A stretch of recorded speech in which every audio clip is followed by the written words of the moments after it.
자, 2과 보도록 합니다. 사람은 어떻게 지음을 받았습니까? 네, 인간론에 대해서 좀 보도록 하겠습니다. 나는 어디서 왔고 무엇을 위해 살다가 어디로 가는가?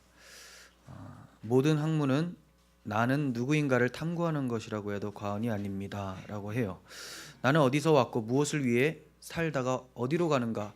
하나씩 곱씹어 보면 내가 어디서 왔는가는 출처죠. 나의 시작은 어딘가, 나의 근원은 어딘가, 그리고 무엇을 위해 살다가라는 것은 어떤 목적으로 사는가를 얘기를 해요.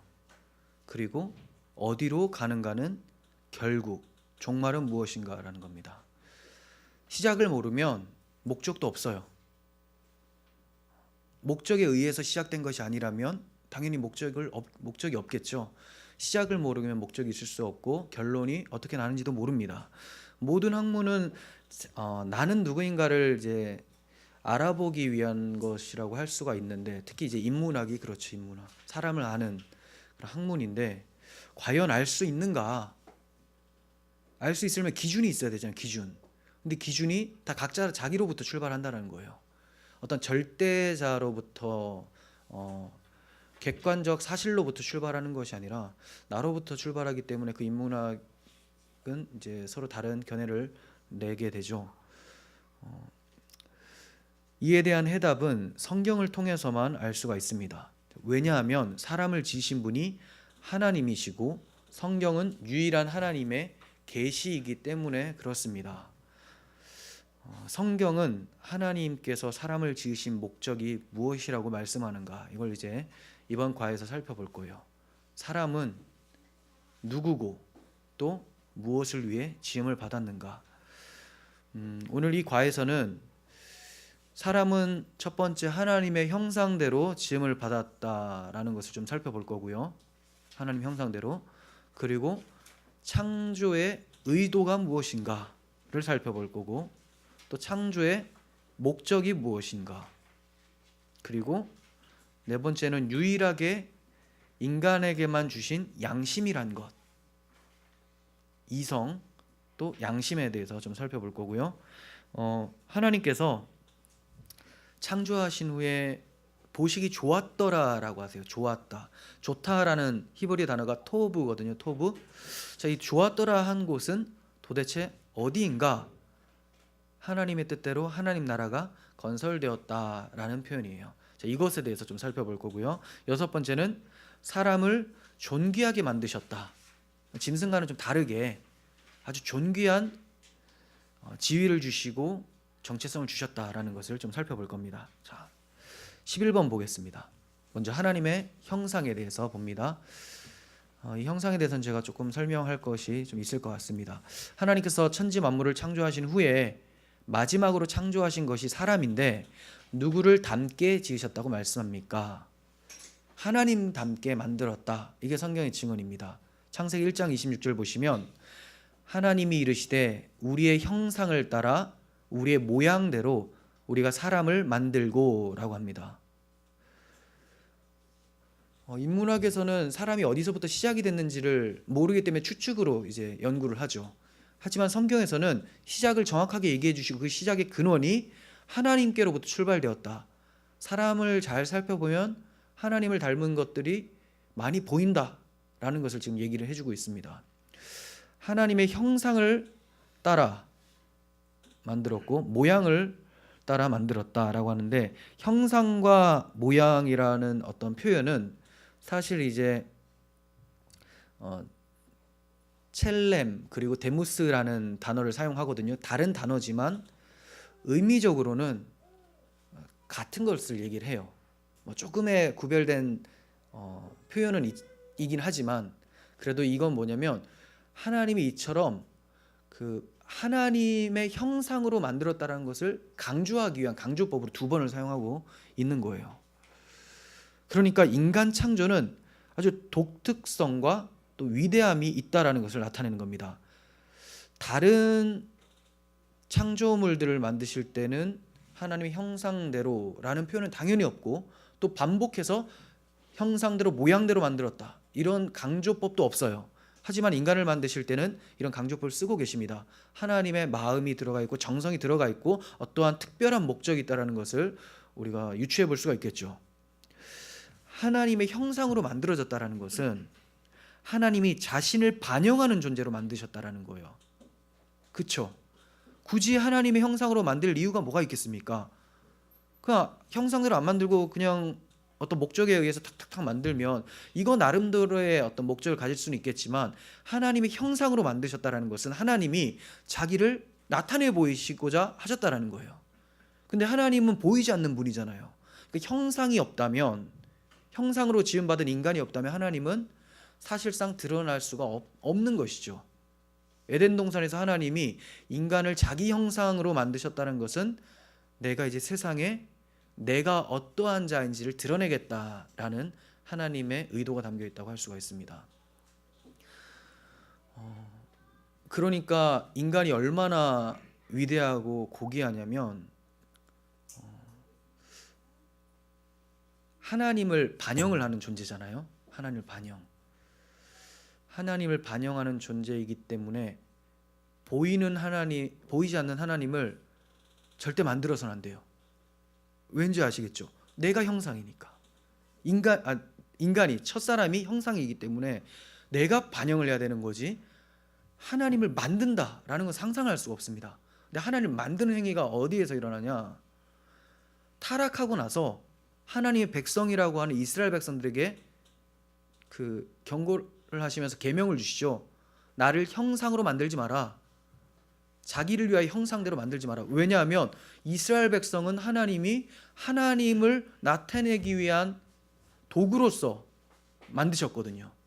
이스라엘 백성들을 보면서 하나님이 어떤 분인지를 알게 해야 되는데, 이들이 하나님의 형상을 그 새와 짐승과 나무 같은 것으로 만들어 버린다면 도대체 하나님의 형상이 얼마나 어그러지겠습니까?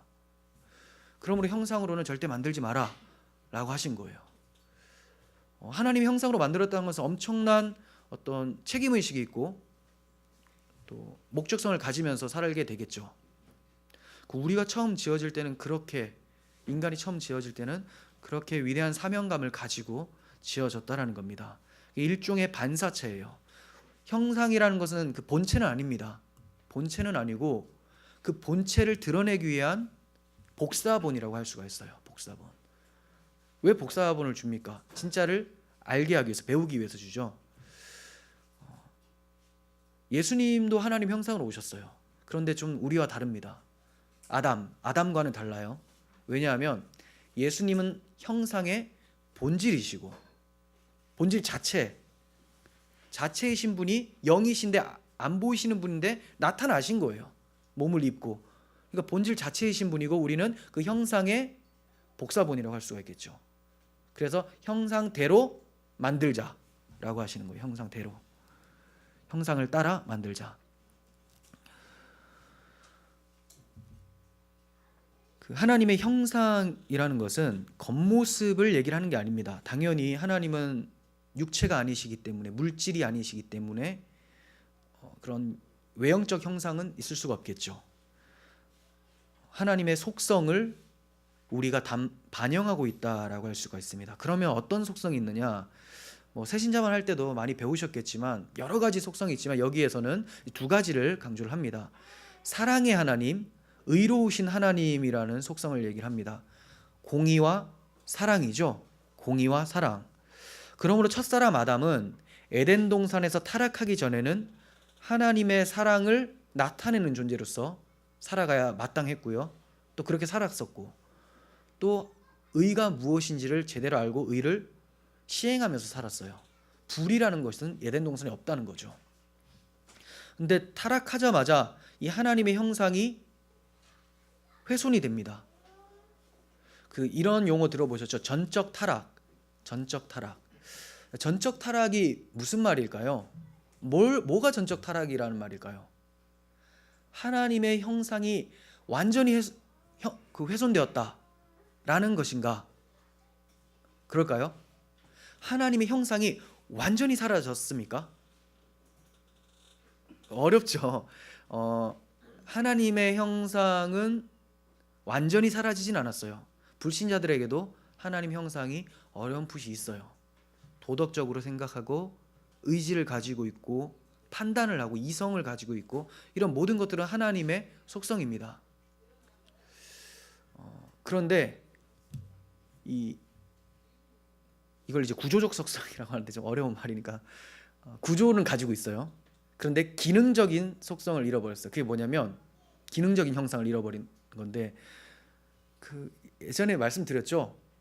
닭은 날개가 있지만 날 수가 없죠. 날개는 있지만 날 수가 없어요. 하나님의 도덕성을 그 씨앗을 가지고는 있지만 그 도덕성을 제대로 발휘할 수는 없는 상태. 이게 이제 하나님의 형상을 잃어버렸다라고 하는 것이지 완전히 잃어버린 건 아니에요. 근데 전적 타락은 뭐냐? 전적 타락은 하나님께서 주신 영혼의 기능이 이따가 설명하겠지만 영혼의 기능은 하나님을 예배하고 하나님을 인지하고 교제하는 거거든요. 이 기능이 손상되어서 제 기능을 할 수가 없는 것. 이게 전적 타락이에요. 절대로 스스로 하나님을 찾을 수가 없게 되었고 하나님을 기쁘게 해드릴 수 없는 상태가 되어버린 것 전적 타락이에요. 전적으로 타락해서 인간들에게는 불가능하다. 아시겠죠? 스스로 구원은 불가능하고 스스로 하나님의 마음에 드는 행동을 할 수가 없는 상태. 하지만 하나님의 형상은 우리에게 남아 있습니다. 근데 칼빈은 이렇게 얘기해요. 그 형상이 남아 있긴 하지만 너무나 많이 훼손되어서 차라리 없다고 하는 것까지도 괜찮을 정도로 타락했다 이렇게 얘기를 해요. 하지만 그 뿌리는 남아 있습니다. 네. 그래서 그 남아 있는 형상이 불신자들일지라도 짐승과 비교가 되는 거예요. 구분이 되는 것이죠.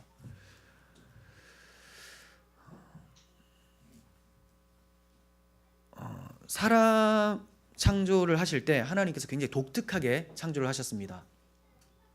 제가 이 말씀을 드리는 것은 이 인간이 얼마나 하나님께서 마음을 두셨고 특별한 존재인지, 그리고 물론 피조물이긴 하지만 그토록 존귀한 존재인지를 잘 알게 하기 위해서 말씀을 드리는데, 첫 번째는 하나님께서 인간을 만드실 때 삼위 하나님께서의 협의가 있었다라는 거예요. 협의, 의논. 여러분들 창세기 1장 27절을 보시면 하나님이 자기 형상 곧 사람의 형상대로 사람을 남자와 여자를 창조하시고 사람을 창조하시되 남자와 여자를 창조하시고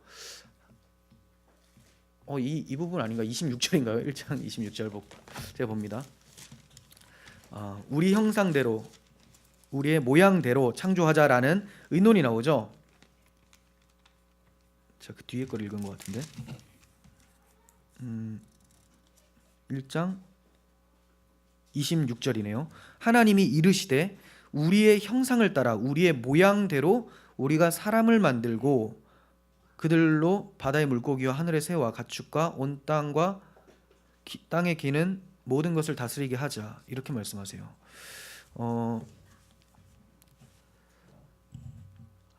우리의 형상을 따라 우리의 모양대로 우리가라고 하면서 복수를 사용을 하시죠.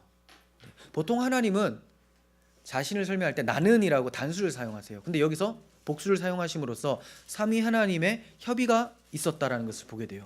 어떠한 피조물을 만들 때 하나님께서 이 삼위 하나님의 협의가 있었던 적은 없어요. 그냥 만들라, 있어라 하면 있게 되었는데 인간은 이렇게 협의가 있었다라는 거예요. 그리고 하나님의 형상으로 창조되었다고 말씀을 드렸죠. 짐승처럼 종류대로 만들어진 것이 아니라 하나님의 형상으로 만들어졌다라는 것을 보게 되고요. 또 세 번째는 독특한 구성 요소예요. 인간은 육체를 가지고 있고요. 그 다음 영혼을 가지고 있습니다. 영혼. 굳이 구별을 하자면 영과 혼과 육인데, 근데 제가 영혼과 육이라고 이분설이라는 걸 이제 얘기를 하는 건데, 왜냐하면 이 영과 혼은 따로 분리를 할 수가 없기 때문에 그래요. 분리를 할 수가 없고 구별은 어느 정도 되지만 사실 성경에서는 영과 혼을 이렇게 서로 바꾸어 가면서 상호 교환으로 사용한 적이 굉장히 많습니다. 네. 그래서 인간은 영혼과 육으로 만들어졌고 짐승은 육체로 만들어지고요. 그리고 굳이 설명하자면 혼이 있다라고도 할 수 있죠. 자, 그러면 육체는 이 물질이고 혼은 뭐냐면 생각하는 그 기능들 얘기를 합니다. 그런데 이 호는 이 자체로는 이성을 얘기를 하진 않아요. 왜냐하면 짐승도 생각은 있죠. 짐승도 생각은 있지만 이성적인 판단은 불가해요. 그리고 이제 여기에 인격이 되어지려면 영이 필요합니다. 이 영을 하나님께서 어떻게 주셨냐? 흙으로 사람을 지으시고 생기를 코에 불어 넣으시니 들어갔어요. 그때 생명이 되었다 하면서 사람이 됩니다. 살아있는 하나님께서 인정하시는 생명체가 되죠. 그러므로 인간은 이 구성 요소조차가 영혼과 육체로 되어 있는 아주 독특한 구성을 가지고 있죠. 그리고 네 번째는 높은 지위가 부여되어집니다. 좀 전에 읽었지만 하나님께서 우리의 형상과 우리의 모양대로 만들자 하시고 하늘과 땅과 바다에 있는 것들을 다스리게 하시죠. 다스리게 하셨다. 이 사명을 주십니다. 그래서 지금도 이 다스리는 권리는 인간에게 있어요. 인간에게 있어서 불신자들도 자연을 다스립니다. 그 피조물들 다스려요. 짐승을 이렇게 잡아서 교육도 시키고, 교육이라고 하냐, 훈련도 시키고 그냥 다 하는데, 문제는 예전에는 하는 대로 다 따라왔다면, 타락하기 전에는, 지금 이제 다스리기가 굉장히 어려워진 거죠. 오히려 다스림을 받고 있는 상태가 되어버린 거예요. 하지만 권리는 주어졌고 권리를 시행할 수 있는 능력이 이제 잃어버린 상태라고 할 수가 있습니다. 이렇게 인간은 아주 독특하게 하나님의 그 어떤 사랑의 마음을 담고 목적을 가지고 만들어졌다는 것을 성경을 통해서 알 수가 있게 됐습니다. 12번 봅니다. 그러면 천지 만물을 창조하신 의도를 무엇이라고 말씀합니까? 천지 만물을 창조하신 의도. 답부터 말씀드리면 사람을 거주하게 하기 위해서, 사람이 살게 하기 위해서. 하나님의 초점은 사람에게 있어요. 어떤 짐승에게 있는 것이 아니라, 자연에게 있는 것이 아니라 사람에게 있다는 거죠. 왜냐하면 사람이 하나님의 형상을 반영하기 때문에. 이사야 45장 18절 봅니다. 하늘을 창조하시니 그는 하나님이시니 그가 땅을 지으시고 그것을 만드셨으며 그것을 견고하게 하시되 혼돈하게 창조하지 아니하시고 사람이 거주하게 그것을 지으셨으니 라고 합니다. 먼저 사람이 살아갈 환경을 다 만들어 놓으시고 여섯째 날에 사람을 만드시죠. 사람이 그 혼란에 빠지고 살 수 없도록 만드시지 않으시고 모든 것들을 눈을 딱 떴을 때 누릴 수 있도록 만들어 주셨어요. 사람을 사랑하기 때문이죠. 아담과 하와가 눈을 뜨고 천지 만물을 처음 보았을 때 감격이 어떠했겠는가? 좀 상상이 되십니까? 눈을 떴는데 모든 게 다 마련이 돼 있는 거죠. 그리고 이 모든 것은 하나님께서 나를 사랑하셔서 나에게 이것을 허락하셨다. 그리고 존귀한 지위를 주시고 자신의 형상을 나타내도록 허락하셨다라는 것을 알게 되면 엄청난 감격이 있을 거예요. 이러한 감격들은 기독교인들에게, 거듭난 자들에게 회복이 됩니다. 아담이 처음 창조물, 피조 세계를 봤을 때 와 놀라워라 하면서 하나님을 찬양했을 거 아니에요? 근데 이제 우리가 그 전에 예수님을 모태신앙 때부터 이제 믿어온 사람들도 있겠지만 저처럼 중간에 믿게 된 사람들이 일어난 특징, 모태신앙도 마찬가지겠죠. 뭐 회심의 또 터닝 포인트가 있을 거예요, 분명히. 그러면 그때 어떤 일들이 발생되냐면 그냥 무심코 지나갔던 것들의 의미가 담겨져서 보여지게 된다는 거예요. 군대에서 예수님을 믿었습니다. 그 새벽에 이제 예수님께 하나님께 기도하려고 교회를 내려갔었고, 그리고 50분 동안 기도하면서 거듭나고 기독교인이 돼서 이제 올라왔어요, 막사로. 그 50분 동안 엄청난 일들이 있었던 것이죠. 그 올라오면서 피조 세계가 달라져 보여요. 내려갈 때는 그냥 내려가는 거예요. 새가 막 짹짹짹거리면 저건 죽지도 않나 이런 생각을 해요. 시끄러워 죽겠네. 쟤네 때문에 잠도 다 깨고. 근데 이제 올라오면서 하나님께서 나를 향해 노래를 준비하시는구나. 달라져요. 모든 생각들이 달라지고 이 의미들이 하나님께서 나를 사랑하셔서 주셨다라는 것으로 인식이 되어지게 된다는 거죠. 이것은 아담이 처음 가졌었던 그 피조 세계에 대한 경탄이 다시 회복이 되어지는 것이죠. 그래서 성도들에게는 이 세상을 살면서도 하나님의 손길을 보면서 에덴 동산에서 누렸던 그 감격이 경험되어지게 마련이라는 거예요. 왜 그걸 저만 꼭 경험한 것처럼 쳐다보십니까? 네, 있으시죠? 네, 뭐 바다 나가면 멋있다고 끝내는 게 아니잖아요. 이거 진짜 하나님의 솜씨 놀랍다. 산에 놀러가도 그렇고 뭐 어디든지 우리는 다 볼 수가 있습니다.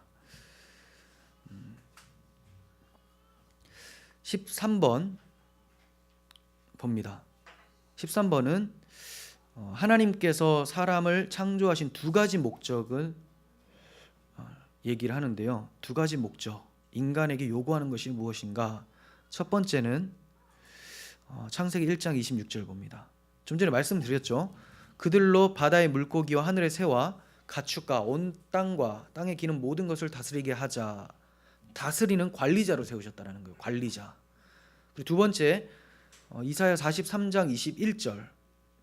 이 백성은 내가 나를 위하여 지었나니 나를 찬송하게 하려 함이니라. 이 백성은 내가 나를 위하여 지었나니 나를 찬송하게 하려 함이라. 다스리게 하시고 찬양케 하시고, 그렇죠? 다스리게 하시고 찬양케 하시고, 조금 다르게 표현한다면 관리자로 주셨고, 그리고 교제케 하시기 위해서 교제의 대상으로 우리를 지으셨다라고 말씀합니다. 관리자라는 것은 대리 통치를 통해서 하나님의 뜻에 순종하며 하나님의 영광을 드러내는 삶을 살도록 창조하셨다라는 거예요. 그런데 이게 타락으로 인해서 무너지죠. 대리 통치자가 자신이 근원적인 통치자로 착각을 해요. 내가 왕이다. 이게 이제 타락의 결과입니다. 그리고 하나님의 뜻에 순종하지 않고 자기의 뜻에 따라 행하게 되죠. 소견에 오른 대로, 사사기 시대에 자주 등장하는 그런 모습이죠. 하나님의 영광을 드러내는 대로 살지 않고 자기의 영광을 위해서 살게 되는 것. 관리자로서의 직무가 완전히 사라져버리게 됩니다. 그리고 찬송하게 하려 합니다. 네, 하나님이 우리와 교제하기 위해서 지으셨다. 사람을 지으신 목적은 이렇게 말씀하고 있습니다. 그러니까 지금 우리들은 그리스도 안에서 새로운 피조물이라고 얘기를 하고 있는데, 그럼 어떤 것이 회복되냐면 다스리는 그 직분이 회복이 되는 겁니다. 다스리는 직분. 이건 뭐냐면 뭐 홍수나 뭐 파도 이런 걸 내가 다스릴 수 있다 이런 게 아니라, 세상에 통치를 받고 있었던 죄악된 인간들의 모습에서 내가 그런 모습이었는데 이제 세상의 통치를 받지 않고 하나님의 뜻에 순종할 수 있게 되었다는 걸 얘기를 해요. 그래서 왕 같은 제사장이다라고 해요. 아니, 무슨 왕이 이래요. 내 뜻대로 되는 게 하나도 없는데. 그 왕은 하나님의 뜻대로 사는 것을 왕이라고 해요. 그 천국의 왕의 모습은 하나님의 뜻에 순종하고 그대로 하나님의 뜻을 반영하는 사람. 그래서 세상이 그렇게 많은 유혹을 하더라도 이 세대를 본받지 않고 하나님의 기뻐하시고 선하시고 온전한 뜻이 무엇인지 분별하면서 살아가는 것. 예수님께서 세상을 이기신 것처럼 우리도 그 예수님과 함께 세상을 이기는 것을 얘기를 합니다. 예수님이 어떻게 이겼습니까? 유혹에 넘어지지 않고 하나님의 뜻대로 순종해서 죽임을 당했죠. 목숨이 빼앗기게 되더라도 사실은 이게 승리다라는 것을 말씀합니다. 그것이 하나님의 뜻대로 지어져 가는 것이 바로 다스리는 거예요. 14번 봅니다. 하나님을 알 수 있도록 짐승에게 없는 사람에게만 주신 것이 무엇이라고 말씀합니까? 로마서 1장 19절 보시면, 이는 하나님을 알만한 것이 그들 속에 보임이라 하나님께서 이를 그들에게 보이셨느니라. 하나님을 알만한 것을 그들 속에 보이셨다. 피조세계로 말을 한다면 자연물들을 통해서 하나님의 솜씨들을 보게 하셨는데, 인간의 악함 때문에 그 솜씨가 하나님으로부터 나오는 것인지를 모르고 살아가는 것, 이것이 이제 인간들의 죄고요. 또 하나님을 알만한 것이 그들 속에 보였다라는 것은 그들에게 하나님을 알 수 있는 희미한 빛 같은 것이 있었다라는 거예요. 종교의 씨앗이라고 하거든요. 그것이 있었는데 이게 뭐냐면 양심이라고 할 수가 있습니다. 양심. 그 양심이라는 것은 동물에게 없죠. 짐승들에게는 없습니다. 내가 아니라 이제 강아지가 그 집에서 주인이 싸지 말라는 곳에 계속 오줌을 쌌어요.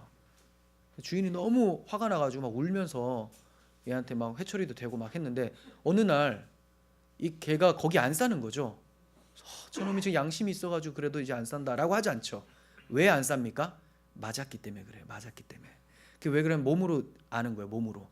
그 머리로 해서 생각을 하는 게 아니라 했더니 맞더라라는 것이 이제 되는 거죠. 이성적 판단이 아니라 딱 그거. 양심이 있는 게 아니에요. 아, 맞았더니 이렇게 하면 맞는다. 요것만 알지 그 마음을 헤아리고 이런 거는 아니라는 거예요. 근데 인간들은 양심이 있습니다. 말세가 될수록 그 양심도 점점 부패해지고 사라져 가죠. 그래서 양심에 화인 맞았다라고 성경에서 표현을 하죠. 그건 뭐냐면 적어도 사람이 죄를 지으면 율법이 없는 사람이라도 기독교인 아니고 율법을 모르는 사람이라 자기 양심이 증거가 되어서 내가 죄를 지었구나 이게 알게 되거든요. 근데 말세에 갈수록 이 양심까지 점점 무뎌져서 자기의 죄를 짓고도 죄인지를 전혀 못 느끼는 상태, 이런 상태 되죠. 이성 없는 짐승과 같이 이렇게 되어버려요. 성경에서 그런 표현을 쓰거든요. 인간들에게. 요한복음 8장 9절도 봅니다. 그들이 이 말씀을 듣고 양심의 가책을 느껴 어른으로 시작하여 젊은이까지 하나씩 나가고. 자, 이거 요한복음 8장 9절이 무슨 사건인지 아세요? 이거 쓰셨다면 아셔야 되는데 요것만 보시면 안 되잖아요. 쓰라고 한 것은 앞뒤 문맥을 보시면서 쓰라는 건데 요것만 보시면 절대 모르죠. 이거 어떻게 합니까? 무슨 사건의 양심을 가책을 느낀 겁니까? 네, 어떤 여인이 음행 중에 잡혔는데 돌로 치려고 했는데 죄 없는 사람이 돌로 치라라고 했던 양심의 가책을 느꼈죠. 걔한테 그렇게 얘기를 한다고 해서 물려고 했던 걸 안 물지는 않습니다. 근데 이제 사람들이기 때문에 양심의 가책을 느껴서 아, 나도 죄인이지. 야, 알았다라는 거예요. 근데 만약에 쳤다. 그럼 그 사람은 정말로 죄가 없던가? 근데 그런 사람 없겠죠. 그러니까 양심이 화인 맞았던가 둘 중에 하나겠죠. 후자입니다. 자, 양심을 하나님이 주셨어요. 사실 이 양심은 영혼이 있는 사람에게만 있습니다. 그래서 양심은 영혼에 거한다라고 표현을 할 수가 있을 것 같아요. 여러분들이 최근에 양심의 가책을 느낀 일이 있습니까? 이런 양심은 사람에게만 주신 마음입니다. 양심의 가책을 느꼈다면 사실 문제가 있죠. 그 잘못을 했다라는 거잖아요. 하지만 내가 사람이구나 생각하시고 하나님의 창조 목적을 깨닫고 그 목적대로 살기를 이제 원하시면서 추구를 하셔야 됩니다. 거기까지 가셔야 됩니다. 내가 양심의 가책을 느꼈으니까 난 사람이구나, 참 다행이다. 이게 아니라 사람이면 창조 목적이 뭐냐? 다스리고 하나님과 교제하고 하나님 뜻에 순종하는 삶, 이런 것이 목적이잖아요. 거기까지 가야 된다는 거예요.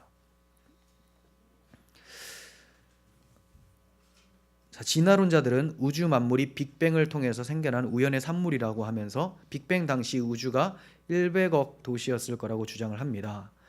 그런 속에서 어떻게 생명과 사랑과 양심이 생겨날 수 있단 말인가? 이렇게 주장하는 그들 자신도 목적도 의미도 없는 자들이 되기 때문에 어리석은 자라고 하는 것입니다. 그렇죠. 이게 빅뱅을 통해서 사랑과 생명과 양심이 생겨날 수가 없죠.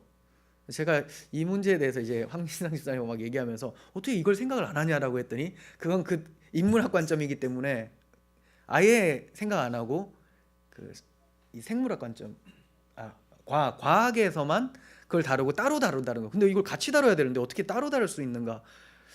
네, 그 좀 영역이 다르다고 보고 안 가는 거죠. 근데 사실은 우리가 어떤 사람을 얘기를 한다면 물질만이 아니라 영혼이 있잖아요. 근데 그들은 이제 영혼 또한 처음부터 있었던 게 아니다라고 보죠. 영혼 또한 원래부터 있었다.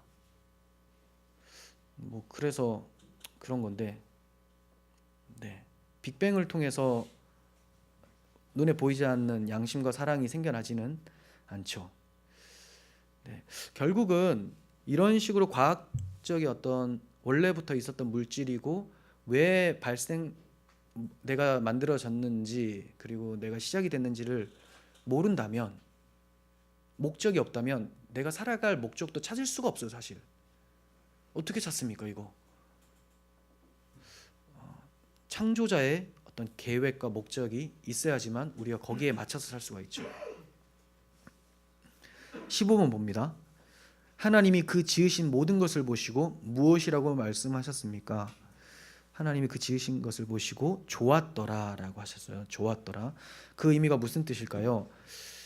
특히 사람을 만드시고 나서는 심히 좋았더라 라는 표현을 쓰시죠. 심히 좋았더라. 사실 좋았더라 라고 할 때는 짐승이나 뭐 자연물들을 만드시고 좋았더라 하실 때는 하나님이 의도하신 대로 잘 만들어졌다 라는 표현이 있어요. 좋았더라. 하나님의 어떤 계획이 있을 거 아닙니까? 그대로 지어졌다. 심히 좋았다라는 표현을 쓰시면서 하나님의 형상이 지금 이제 나타난 거죠. 하나님을 세상에 나타내 볼 수 있는 사람이 나타났어요. 심히 좋은 거예요. 이것은 하나님의 의도대로 하나님의 나라가 건설되었다라는 의미를 가지고 있습니다. 그런데 하나님의 나라는 그냥 땅만 있는 것이 아니에요. 여기 보시면 집만 있다고 가정이 아니죠. 거기에는 가족 구성원이 있어야 되죠. 그죠? 그리고 질서가 있어야 됩니다. 예배당 건물이 교회가 아니듯이 천지 만물을 창조하셨다고 그것이 곧 하나님의 나라는 아니라는 거예요. 6번째, 창조물 인간, 하나님의 형상대로 지음받은 인간이 있어야 돼요. 이런 인간들이 하나님의 백성이고 또 하나님의 통치를 받아 사는 그런 하나님 나라를 이루게 되죠. 만물을 대표해서 하나님을 섬기고 하나님을 대리하여 만물을 다스리게 하셨을 때 비로소 하나님 나라가 건설이 되어지게 됩니다. 그런데 에덴 동산에 여기 뒤에 바로 연결해야 되겠네요. 16번, 하나님의 형상대로 지으신 그 사람을 두려고 무엇을 창조하셨습니까? 에덴 동산을 창조하셨다. 네, 에덴 동산. 그러니까 에덴 동산은 하나님 나라의 최초의 모습이라고 할 수가 있겠죠. 하지만 무너지지 않는 하나님 나라는 아니에요. 여기는 가능성이란 것이 존재합니다. 왜냐하면 인간들에게 타락할 가능성이 있기 때문에 그래요. 의지가 있죠. 의지.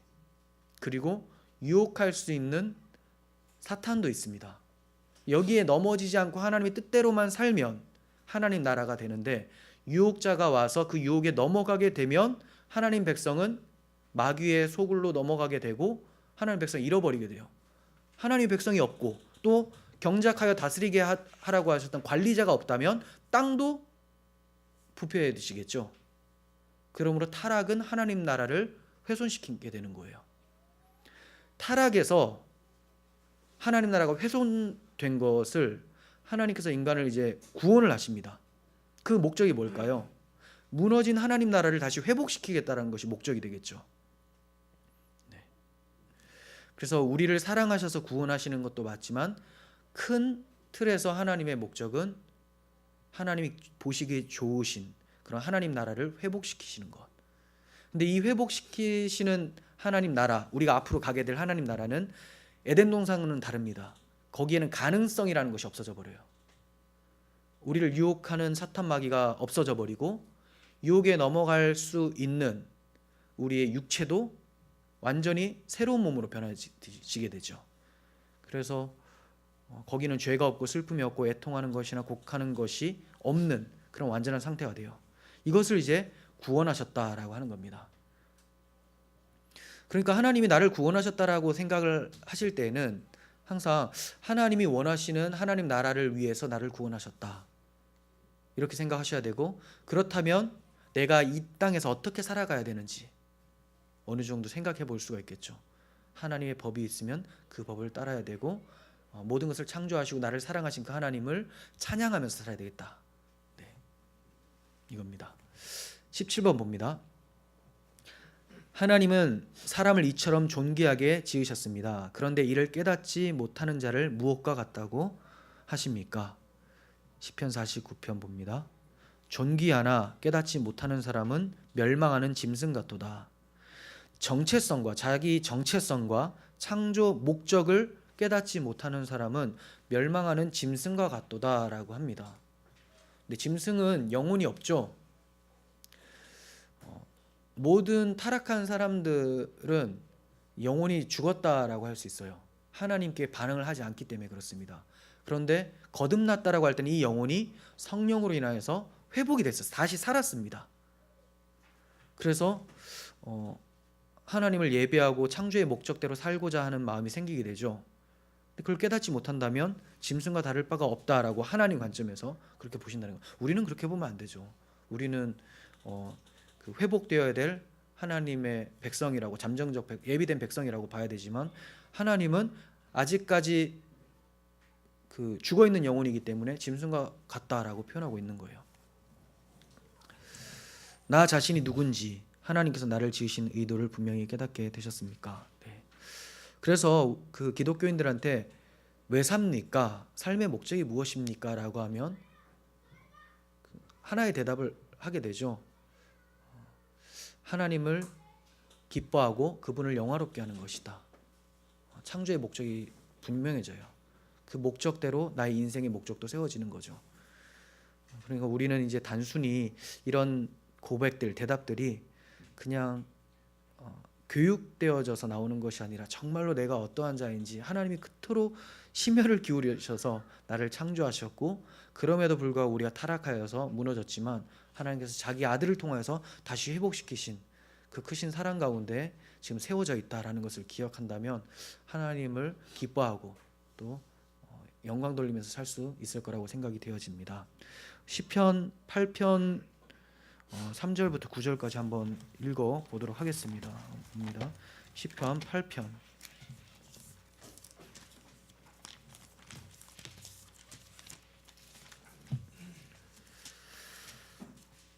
오늘 주제를 생각하시면서 시편 8편 3절, 우리 함께 3절부터 9절까지 읽도록 하겠습니다. 시작.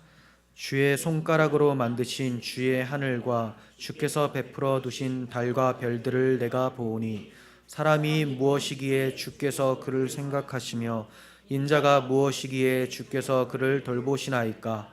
그를 하나님보다 조금 못하게 하시고 영화와 존귀로 관을 씌우셨나이다. 주의 손으로 만드신 것을 다스리게 하시고 만물을 그의 발 아래 두셨으니 곧 모든 소와 양과 들짐승이며 공중의 새와 바다의 물고기와 바닷길에 다니는 것이니이다. 여호와 우리 주여, 주의 이름이 온 땅에 어찌 그리 아름다운지요. 아멘. 네, 우리가 이렇게 고백할 수 있는 하나님의 백성이 되었습니다. 주의 이름이 온 땅에 어찌 그리 아름다운지요. 이거 아담이 처음 에덴 동산에서 했었던 찬양일 거예요. 그래, 날마다 이 찬양을 할 수 있었으면 좋겠습니다. 우리 찬송가 310장 하도록 합니다.